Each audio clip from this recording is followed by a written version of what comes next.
Sahobalar kasbning ibratli namunalari bo'lganlar.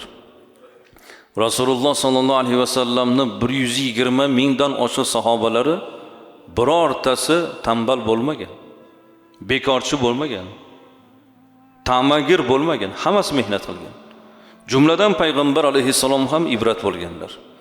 Bola bo'lib qo'y boqdilar, yigit bo'lib tijoriy ish qildilar.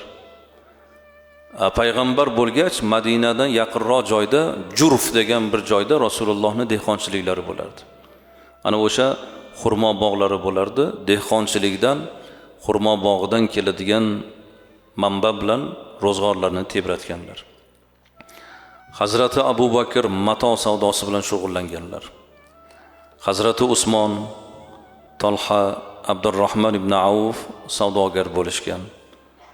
Zubayr ibn Avvom qassoblik qilganlar. Sa'd ibn Abi Waqqos qurol yasovchi usta bo'lganlar. Usmon ibn Talha kiyim tikadigan tikuvchi bo'lganlar.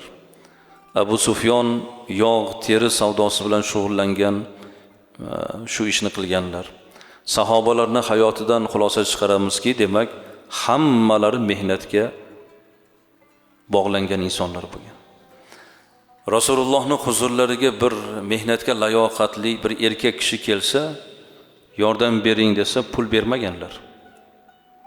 Mana bir imkoniyati borlar akalar, sizdan bittasi yordam so'rab keladi. Rasululloh nima qilganlar?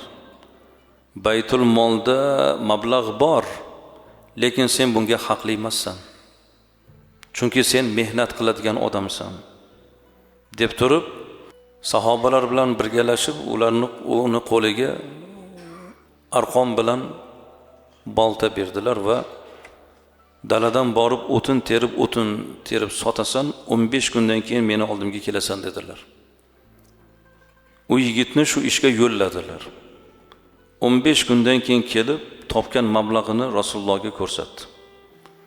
Rasululloh unga ko'rsatdilar. Mana bu bir qismini oziq-ovqatga, bir qismini usti boshingga, bir qismini asbob uskuna olasan deb Rasululloh unga yo'l ko'rsatdilar va mehnatga yo'lladilar. Qo'l oyog'i butun yigit pul so'rab kelishligi o'ziga uyat bo'lish kerak-da o'zi.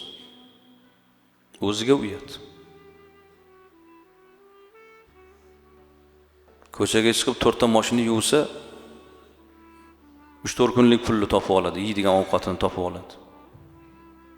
Shuni biladi, lekin u mehnatga or qiladi-da, u. Mashina yuvishdan or qiladi. Lekin borib birovdan pul so'rashga or qilmaydi.